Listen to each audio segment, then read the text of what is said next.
Peter Obi's Labour Party, a contest between the old and the new, tradition versus transition, youths versus the elderly. Peter Obi's coming to the ring has indeed raised many questions. Ken is also keen in ensuring that Peter Obi wins at the presidential poll. I mean Kenneth Okonkwo, a popular film actor and a spokesperson for Labour Party. He is my guest today, so stay back as we dissect the chances before Labour Party in the elections. I am Mie Ogede. Welcome.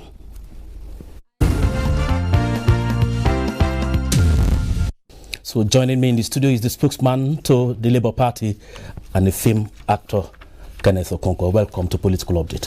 Thank you very much, and thank you viewers at home for joining us. You know, when you ask some politicians from the other side of the divide, they will always tell us you have no structure. Your party has no structure, and that is going to be a great setback during the elections. Are you comfortable with that, or you have the structure and they are just trying to use that against you? Well, let us first of all acknowledge that our beloved country is now on a high-speed train racing to extreme misery, racing towards extreme poverty, racing towards extreme degradation and deprivation for the citizens, and of course, racing towards state collapse. It is staring us in the face. So when these people talk about structure, you can see the structure that they have, where it has taken us to as a nation. Structure of criminality, structure of incompetence, structure of corruption, structure of insecurity, structure of impunity. Now, let me tell you something. Senator Dati Baba Ahmed will always tell you, when the killing stops, the healing will start. But you cannot talk about healing a nation when you have not analyzed the pathology of it. This country is sick, and it requires a surgical operation by competent people of capacity who have character. This is what Peter Obi and Dati Baba Ahmed has come to do. As a matter of fact, their emergence is to satisfy the yearning of Nigerians for a new beginning. Okay. So the structure that they are saying was already there. Okay, so how would you going to address? You have highlighted some of the problems. Good. The question Nigerians will ask always, how? How? Very good. Let us first of all start with their manifesto, which is our pact with Nigerians, creating a new Nigeria. Let us start with their commitment to offer honest and competent leadership to deliver on their 7 priority areas, which is, of course, you may have heard, securing Nigeria by ending banditry, insurgency, and terrorism, and uniting Nigeria by making sure that you're leaving nobody behind. Shifting emphasis from consumption to production through production-centered economy, driven by agrarian revolution and export-oriented industrialization. Then you're talking about restructuring the polity through effective and institutional reforms to aggressively fight corruption, entrench rule of law, and ensure the establishment of honest and efficient civil service. So how would you achieve that? How? Good. Let me take the issue of security. Yeah. There are 7 areas.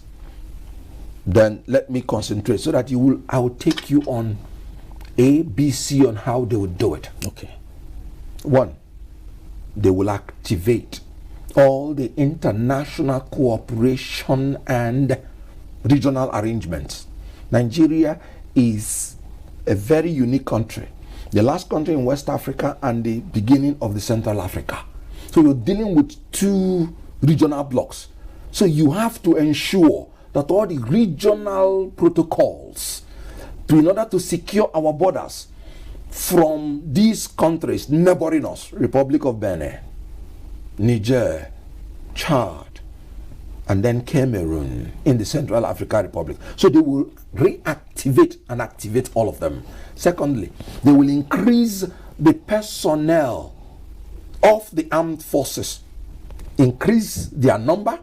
As you can see, we are 200 million persons, and we are only manned by a police force that is about 300 and... But currently they're recruiting 10,000 yearly.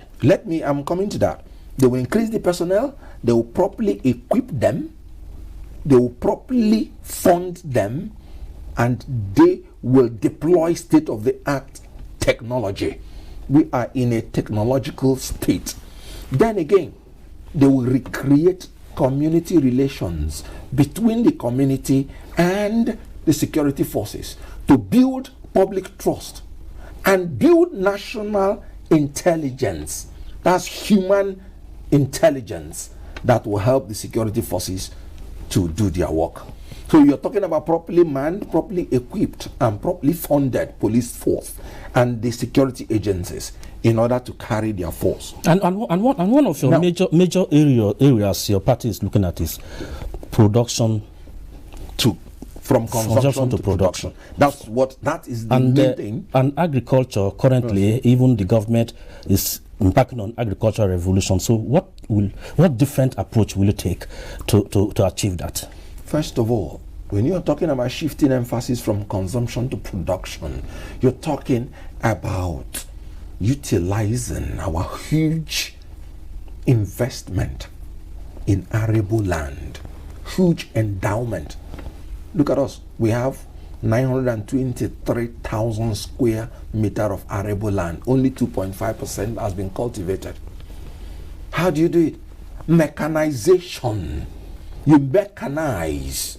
And when you mechanize, what do you do next? You increase access to finance to these farmers. Then you provide materials for them, like seedlings. Then you educate them.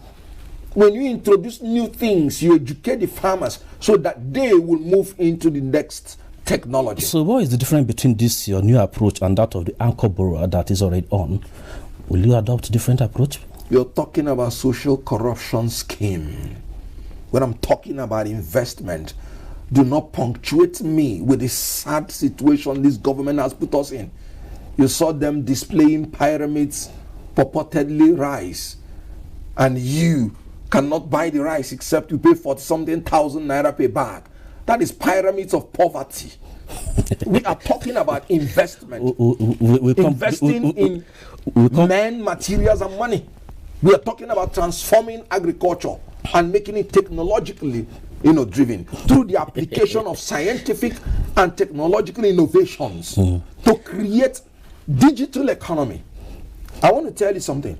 This government of Peter Obi and Dati, they want to enhance the human capital of the Nigerian youths for productivity and global competitiveness through world-class research and scholarship, through quality health care and entrepreneurship education. That is vocational education. That is quite interesting manifesto you have there, but we'll still come back.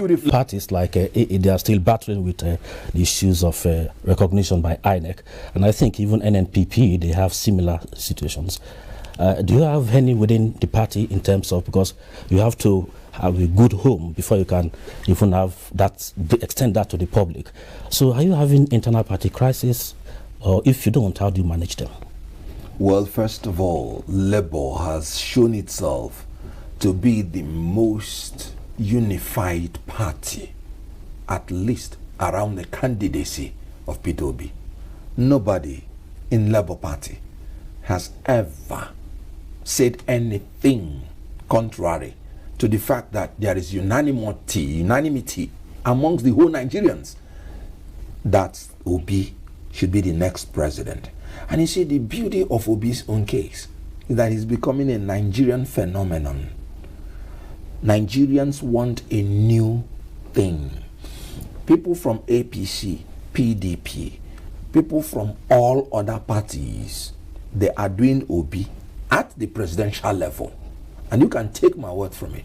Hausa, Igbo, Yoruba. When I was coming in today, some group people, some people met me on the road and they were shouting, say Obi'S, say Obi'S. I didn't even understand what it means. But because they are smiling, I now interpreted it that it's part of the movement towards enthroning a new Nigeria. Hausa man, but it seems you have a great setback in Jigawa State. The governorship candidate and entire House of State Assembly members defected to PDP. Is that a challenge to your party? APC rather? Is that a challenge? That was, you know why I'm laughing? That was a structure that the APC in the state set up in the first place. Immediately Obi went into Labour. It happened in some areas in the southeast too. Some of the governors rushed to take over the structure of Labour Party. So waiting at the appropriate time to tell them to move back to where they belong, so that there will be an appearance as if they are defecting to Labour. Can you imagine the quality of a gubernatorial candidate who said it was when he was going around Jigawa, when he was campaigning as the LP candidate, that he discovered the infrastructure in his state that made him to now go back to the governor? Meaning at his age and political awareness, he never even knew that there were infrastructures in his own state. So can you imagine the quality of such a person? That technically means it's not a loss to your party. No. We are time. Time is never a friend, and people like you politicians, even 3 hours might not be enough. So your last lines. Well, my last line is that Nigeria is a great country, the pride of the black race on earth, the most populous country in Africa, blessed with human, material, and money. Blessed in every angle. But our problem is one thing: elite capture, incompetent and dishonest leadership. We have opportunity now in 2023 to make a new Nigeria. I want to tell you, whoever votes for a corrupt politician is no longer a victim but an accomplice. We must change this country for the better. We must change these incompetent leaders and then vote for Peter Obi for a new beginning. Thank you very much, because if I allow you go on, you can go on until even 6 p.m. And that is the much we can take on today's edition on Political Update. Always do remember to tune in every Tuesday and Friday, same time, same station, for the latest in the world of politics as we count down to the 2023 general elections. My name is Mie Ogede. Have a fabulous Tuesday.